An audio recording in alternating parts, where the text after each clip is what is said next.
दोस्तों, biology booster channel में आपका स्वागत है। मैं मनीष मौर्य।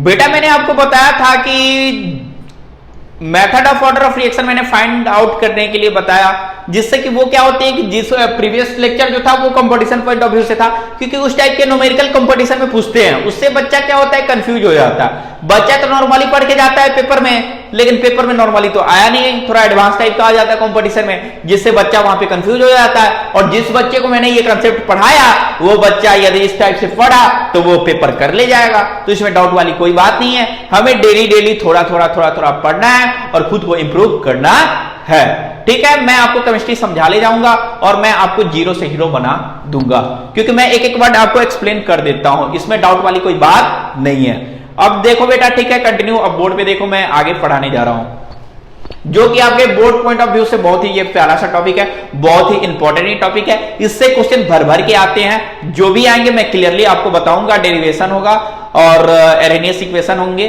तो एरेनियस इक्वेशन से मैं हर चीज आपको समझा ले जाऊंगा। यहां तक बेटा आपको क्लियरली समझ में आ रहा होगा।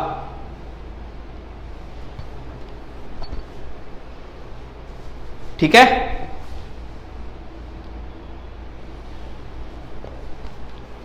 ठीक है। तो बेटा हमारा टॉपिक अब शुरू होने जा रहा है। मैंने बताया कि मैं ये टॉपिक शुरू करने जा रहा हूं, जो कि बहुत ही प्यारा और इंपॉर्टेंट टॉपिक है आपका एग्जामिनेशन पॉइंट ऑफ व्यू से। Effect of temperature, effect of temperature on किस पे? रेट कांस्टेंट पे। अब रेट कांस्टेंट पे टेम्परेचर का क्या इफेक्ट होगा, इसको हम लोग देखेंगे। इसको हम लोग देखेंगे कि आखिर इसका इफेक्ट हो क्या रहा है, जो कि ये इंपॉर्टेंट टॉपिक है, क्योंकि इससे आपका क्वेश्चन अच्छा खासा बनता है। इससे इंक्रीज डिक्रीज वगैरह क्वेश्चन बनते हैं, इसमें कोई डाउट वाली बात नहीं है।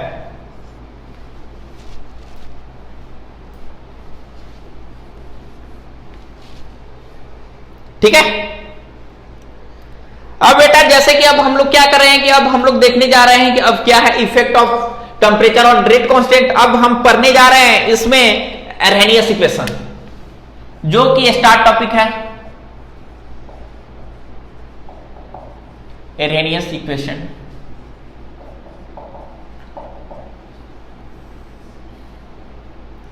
एरेनियस साहब ने क्या बताया? एरेनियस साहब ने हमें यह बताया कि जो हमारा टेम्परेचर कांस्टेंट होता है वो फंक्शन किसका होता है? टेम्परेचर का होता है। तो हम लिख देंगे कि एरेनियस साहब इज सजेस्टेड दैट, या erroneous equation is suggested that के इज फंक्शन ऑफ टेम्परेचर।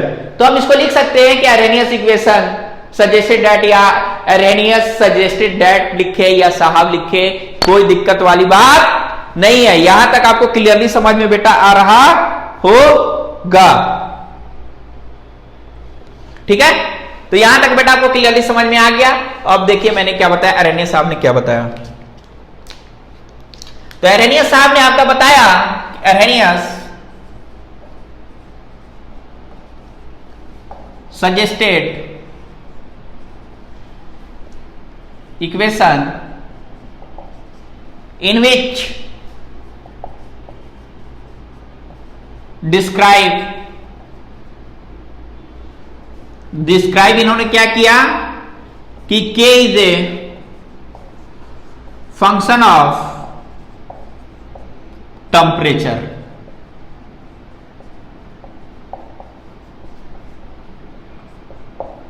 जिसे T से डिनोट करते हैं।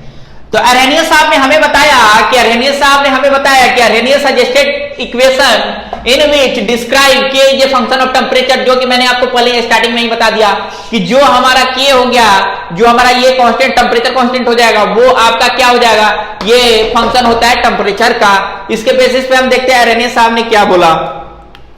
तो एरेनियस साहब ने बताया कि के is equal to A E के पावर माइनस ई ए अपॉन आर टी। एरेनियस साहब ने हमें बताया कि के इक्वल टू, एरेनियस साहब ने हमें बताया कि K इक्वल टू ए की power minus E upon R T. तो अब बेटा बात आती है कि सर ये बताओ कि क्या होता है K, क्या होता है। बात आती है कि बेटा ये बताओ क्या होता है फ्री एक्सपोनेंशियल फैक्टर और ये फ्रीक्वेंसी फैक्टर होता है। बात आती है ये क्या होता है एक्टिवेशन एनर्जी होता है, ये क्या होता है यूनिवर्सल गैस कांस्टेंट होता है, ये क्या होता है टेम्परेचर होता है। बेटा ये सब चीजें होती हैं। अब ये चीजें होती हैं तो हम बारी बारी से एक एक करके इसको डिस्क्राइब करेंगे और हम इसको लिखेंगे कि इसका वैल्यू क्या क्या होता है। तो जैसे कि आप पहले से ही जानते हो बेटा कि K क्या होता है आपका,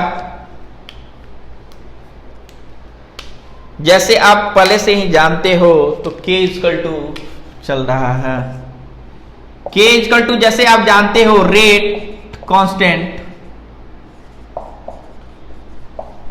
और वेलोसिटी कांस्टेंट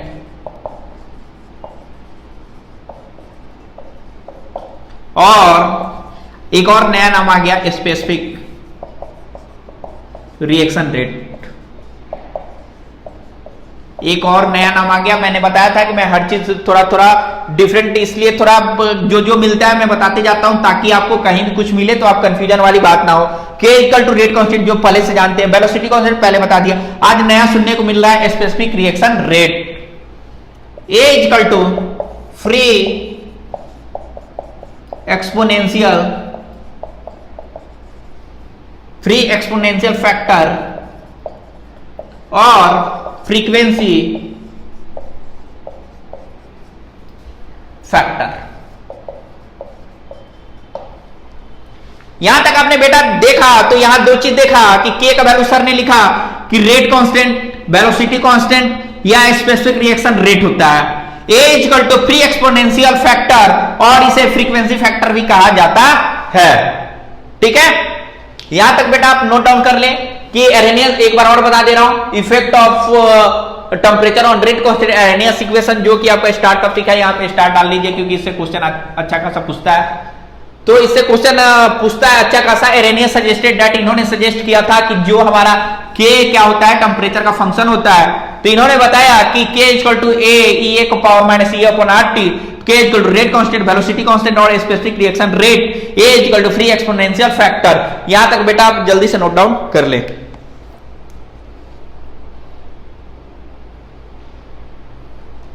जल्दी से आप नोट डाउन कर ले।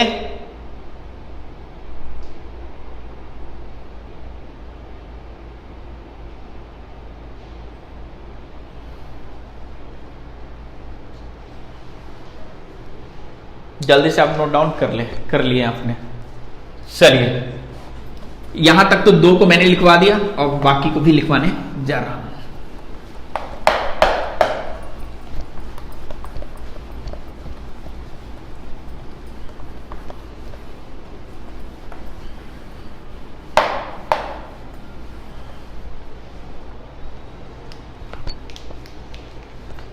K इक्वल टू ए की पावर इतना हो गया। तो अब बात आती है कि बेटा और सर ये बताओ कि ये क्या होता है। तो बेटा A होता है एक्टिवेशन एनर्जी,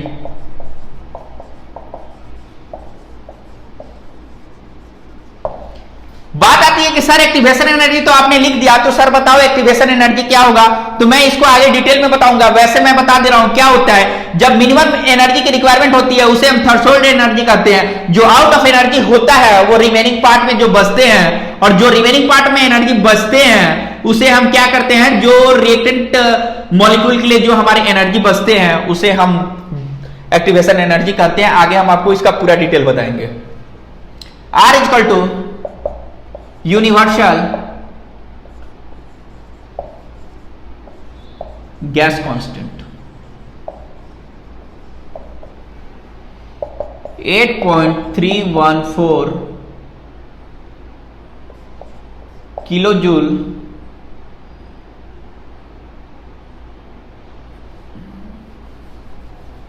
इसका 8.314 सही तो था जूल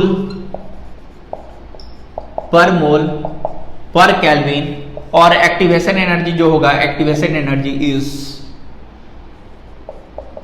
जो है जूल में होगा। ठीक है, तो यहां तक बेटा आपने लिख लिया होगा।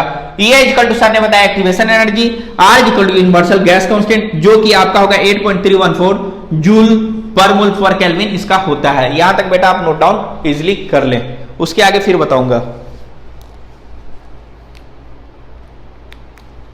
हो गया, यहां तक आपने नोट डाउन कर लिया। अब बात आती है टी का।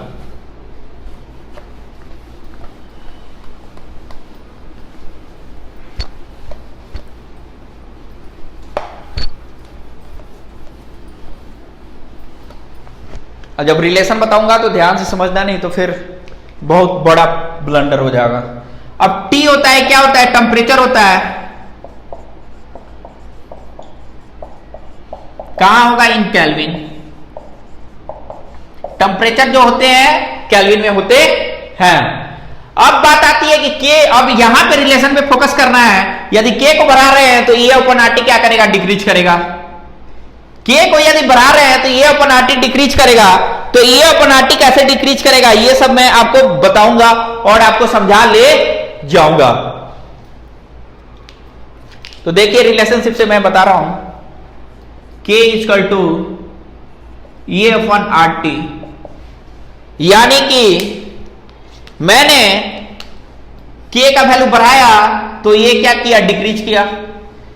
फिर मैंने क्या किया कि ई के power minus E upon R T, ये क्या किया? फिर डिक्रीज किया। जब ये डिक्रीज किया तो हम इसको लिख सकते हैं 1 अपॉन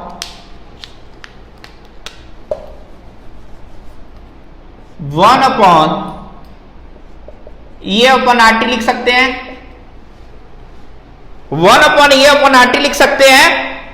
तो ये बेटा जैसे इंक्रीज करेगा, ये बेटा इंक्रीज करेगा तो हमारा ये इंक्रीज करेगा तो हमारा ई के पावर माइनस ये अपॉन आर टी भी इंक्रीज करेगा, इंक्रीज करेगा। तो यहां तक आपको क्लियरली समझ में आ गया होगा। तो यहां तक आपको इतनी समझ में आ गया होगा। ई के पावर है ई अपॉन आर टी, मिस्टेक हो गया। तो यहां तक आपको इजली समझ में आ गया होगा। तो अब देखिए रिलेशन से क्वेश्चन पूछता है तो इसको मैं फिर समझाने की कोशिश कर रहा हूं कि कोई दिक्कत वाली बात आपको ना हो और दिक्कत वाली बात आपको कोई ना आए, ठीक है।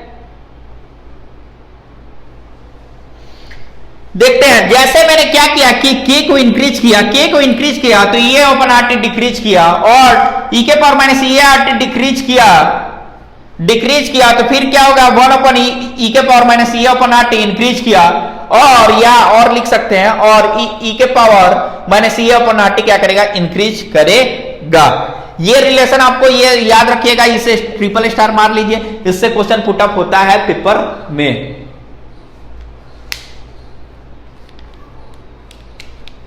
ठीक है, और यहां पे एक पॉइंट लिख लेंगे, यहां पे लाइन घेर के,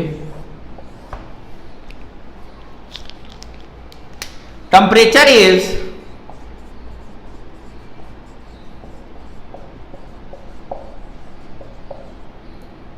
source, temperature is source in varies,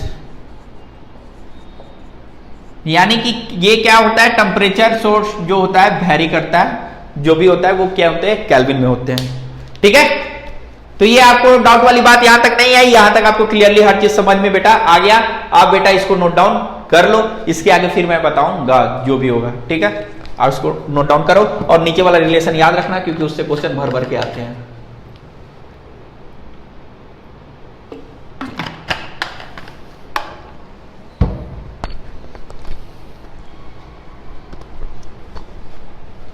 यहां तक आपने नोट डाउन कर लिया होगा। तो आपने यहां तक नोट डाउन कर लिया, तो आपने यहां तक नोट डाउन कर लिया। अब मैं इसको मिटाने जा रहा हूं और इसके आगे फिर आपको एक्सप्लेन करूंगा और बताऊंगा, ठीक है।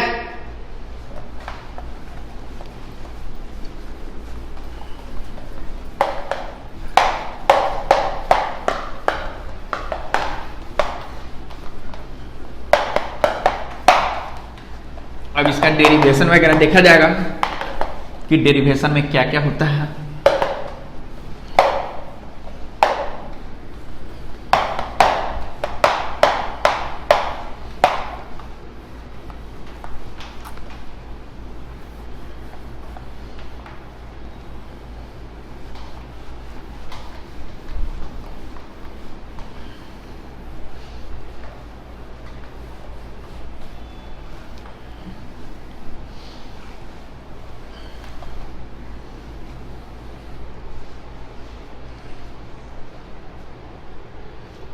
ठीक है, अब बेटा हम डेरिवेशन देखेंगे कि डेरिवेशन इसका कैसे करेंगे।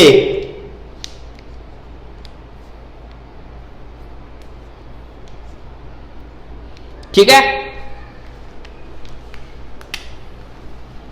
इसका डेरिवेशन कैसे करेंगे, ई के power A upon R T suppose,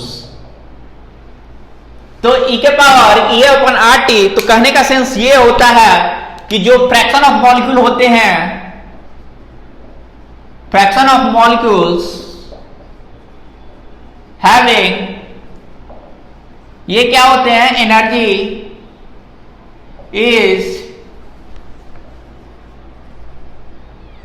is equal to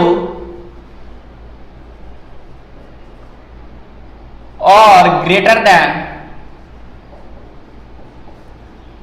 activation energy.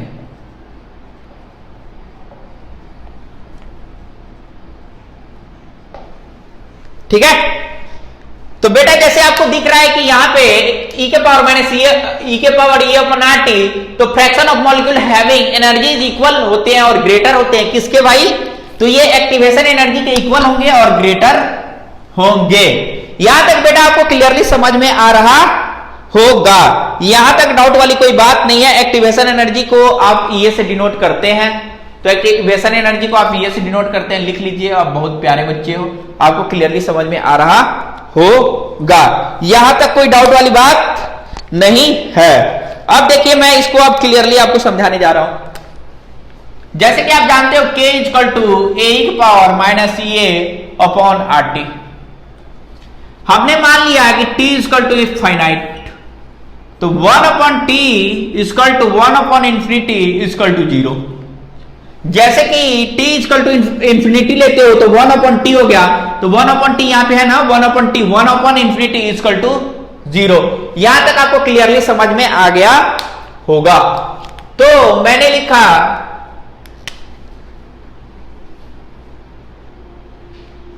k equal to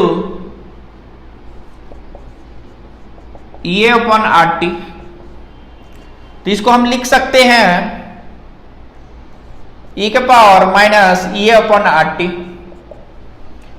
तो हमने क्या किया कि 1 अपॉन टी इक्वल टू 0, तो ई के power minus A upon R T equal to 0, यानी कि ई के पावर 0 इक्वल टू क्या हो जाएगा, 1 हो जाता है। ठीक है, तो इसके इक्वल टू आपका 1 हो जाता है, और जब 1 हो जाएगा तो कहने का सेंस क्या हो जाएगा, जब 1 हो जाएगा तो कहने का सेंस हो गया कि k इक्वल टू ए। कोई डाउट वाली बात यहां तक नहीं है। अब यहां तक नहीं है तो यहां तक बेटा एक बार समझें, उसके बाद फिर नोट डाउन कीजिएगा। मैंने ये अपन आर टी, तो fraction of molecule having energy जो इक्वल होता है और ग्रेटर देन एक्टिवेशन एनर्जी होता है, k equal to A E पर E upon R T, t equal to infinity 1 upon t equal to 1 upon infinity equal to 0, तो k equal to A E के power minus E upon R T, तो e equal to E upon R T, e के power E R into 0, e के power 0 equal to 1। तो कहने का sense k equal to ए आपका equal हो जाता है। यहां तक बेटा अच्छे से नोट डाउन करें।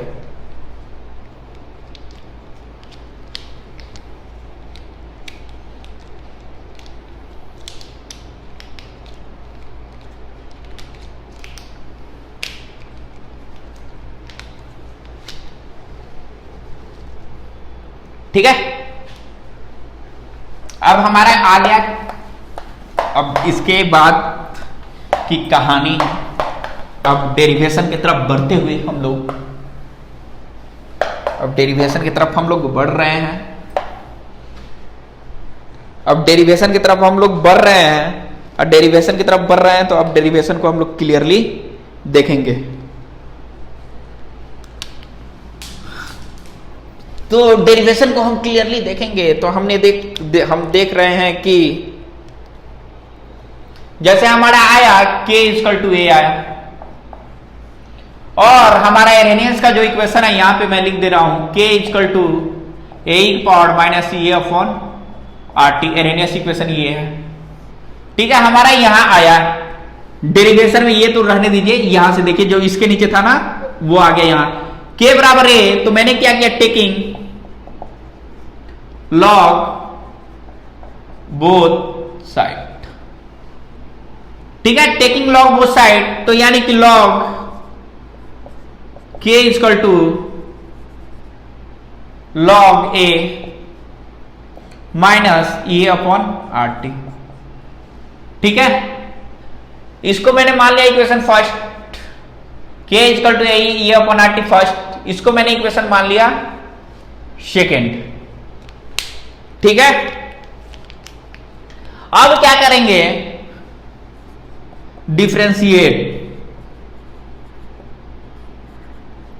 Differentiating both side with respect to temperature. नहीं तो बहुत बच्चा कंफ्यूज हो जाता है कि सर ने क्या कर दिया। तो विथ रिस्पेक्ट टू टेम्परेचर हमें क्या करना है, इसको डिफरेंशिएट करना है। लॉग के लॉग ए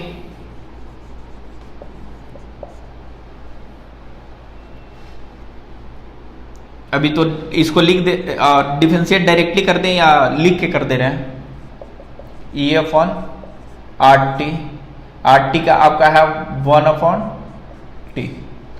अब बेटा इस टर्म को क्या करना है कि डिफरेंशिएट करना है। अब डिफरेंशिएट करके सर बताओ कि इसका वैल्यू क्या आएगा। तो हम बेटा इसको डिफरेंशिएट करेंगे और आपको हम बता ले जाएंगे कि इसका वैल्यू क्या आएगा। तो ठीक है, तो बेटा इसको डिफरेंशिएट कर रहे हैं डी अपॉन डी एक्स, इसको भी डी अपॉन डी एक्स, ठीक है। ये आपका इसको जब डिफरेंशिएट करेंगे, लॉग के को डिफरेंशिएट करेंगे तो हमारा क्या आएगा देखते हैं। टेम्परेचर के रिस्पेक्ट में डिफरेंशिएट करना है। ओ सॉरी यार,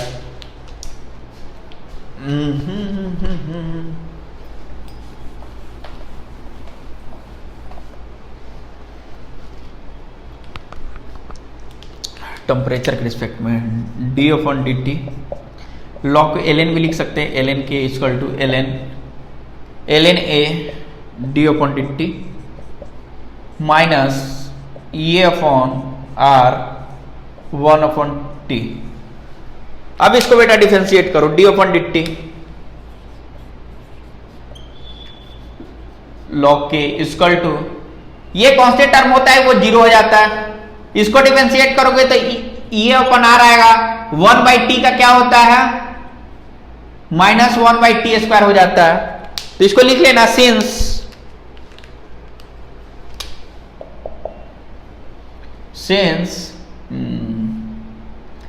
1 upon t d upon d t 1 upon t equal to minus 1 upon t square हो जाता है जब डिफरेंशिएट करते हैं। तो यहां तक बेटा आपको क्लियरली इतनी समझ में आ गया होगा।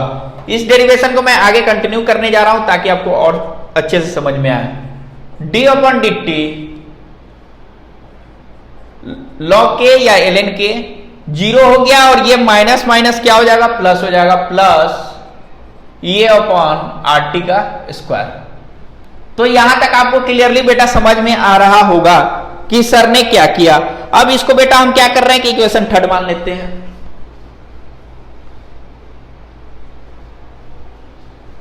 इसको इक्वेशन हमने थर्ड मान लिया, इसको इक्वेशन हमने थर्ड मान लिया। उसके बाद देखिए फॉर्म इक्वेशन 2, इस इक्वेशन से लेंगे। अब देखिए क्या ले रहे हैं, taking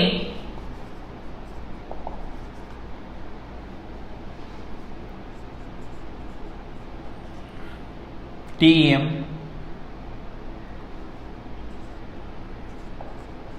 taking temperature T1 at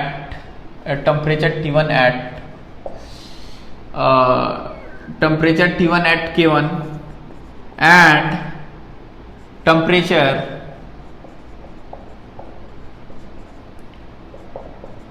T2 at K2। अब इसका वैल्यू हम इक्वेशन 2 में पुट करेंगे।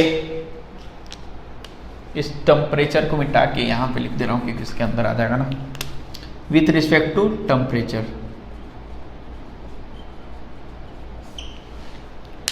फॉर्म इक्वेशन 2, तो हम इसमें क्या करेंगे कि इक्वेशन हमारा फोर्थ क्या आएगा, तो देख रहे हैं अब क्या लिखेंगे। तो मैंने लिखा कि आपका log K2 equal to log A minus EA upon R T2 equation fourth. फिर log K2 equal to log A minus EA, अच्छा ये K1 है, ये T1 है, T2 है, E अपॉन R, ये T1 है। ठीक है,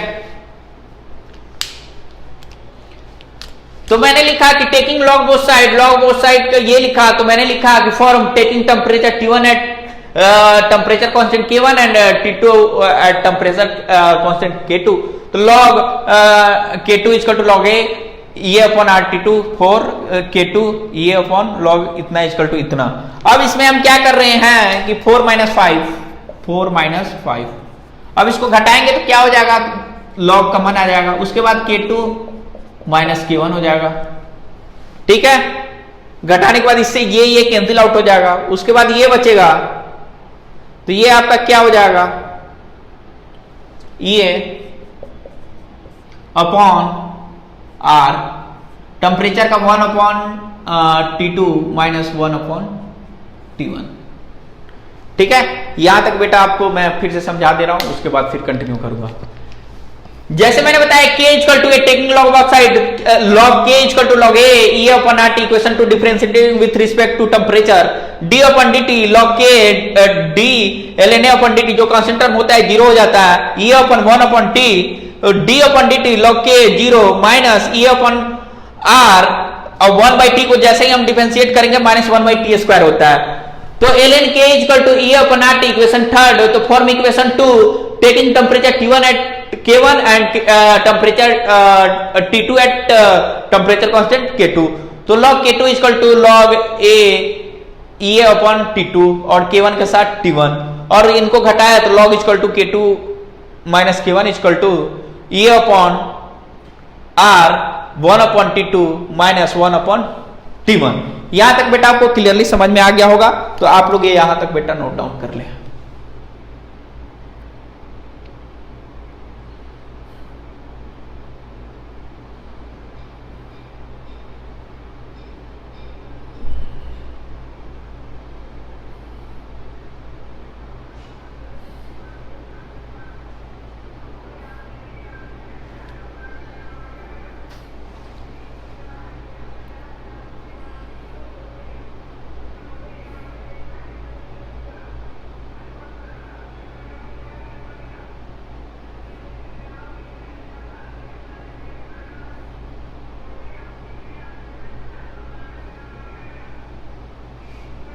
यहां तक आपने नोट डाउन कर लिया।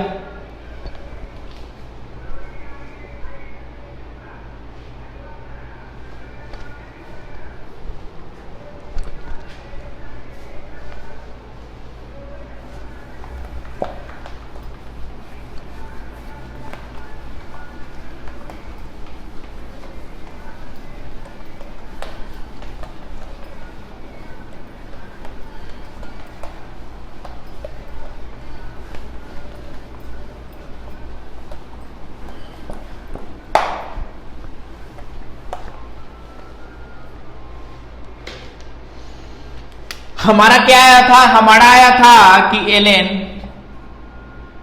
K2 माइनस K1 log या ln, कोई दिक्कत नहीं है। उसके बाद आया था EA upon R 1 upon T2 था 1 अपॉन T1, यहां तक हमारा आया था। हम क्या करेंगे, इसे लिखेंगे ln k2 by k1 equal to e upon R. इसको एलसीएम लेंगे तो T2 T1 cancel out T1 minus T2। ठीक है, ln हटता है तो 2.303 k2 by k1 equal to e upon R. ये होगा T1 minus T2 equal to T1 T2 लिख दो। इसके बेसिस पे आपका बेटा न्यूमेरिकल आएगा और इसी के बेसिस पे आपका न्यूमेरिकल पेपर में पूछता है। इसके बेसिस पे न्यूमेरिकल पूछता है और यहां पे ये इसलिए आया चूंकि log m by n equal to log m minus log n, यानी कि since log m by n equal to log m minus n यहां तक आया और ln का वैल्यू 2.303 होता है। ये आपका इक्वेशन हो गया और इस इक्वेशन को आपको एरेनियस इक्वेशन कहा जाता है और मैंने आपको प्रूफ करके बताया। ln equal to k2 upon ये आपका इक्वेशन आया था। उसके बाद मैंने इसको लिख दिया m बाई n के रेशियो में, ये अपॉन इसका एलसीएम ले लिया T1 T2 T1 minus T2 2.303, ये 2 पॉइंट है, इसे पॉइंट समझे, पॉइंट है k2 अपॉन k1 ये upon r T1 minus T2 T1 T2 और जो हो गया ये आपका क्लियरली यहां तक ड्राइव हो गया। Arrhenius equation is completed.